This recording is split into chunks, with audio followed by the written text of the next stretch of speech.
It's a place bursting with color and culture. Wynwood has become a popular destination in South Florida, filled with condos and cool boutiques. But before it was like this, it was this, a place for artists to share their work.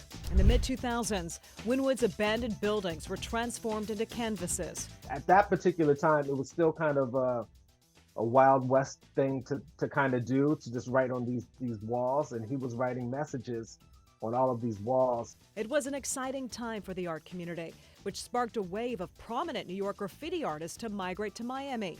Local filmmaker Rico James started documenting one of those artists, Scott Patterson, also known by the street name Nobody. He was more of this larger-than-life figure that kind of had not been seen before in Wynwood.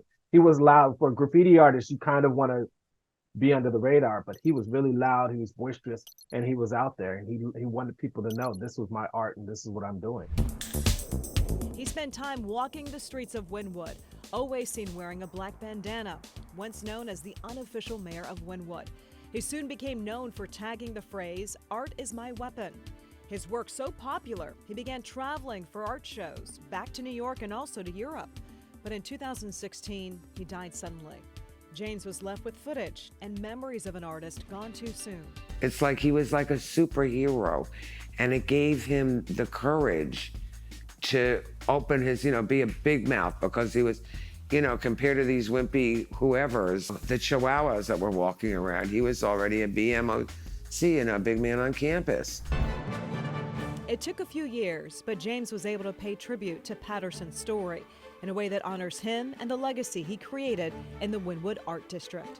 There's so many artists out there that are on the street, that are doing street murals, that are doing graffiti. You don't know what their life is. You don't know what they're about. You don't know what drives them. You don't know what pushes them. And this particular story tells the stories of all those artists that aren't particularly super well known, but still have art all over the world. And Nobody was one of those guys.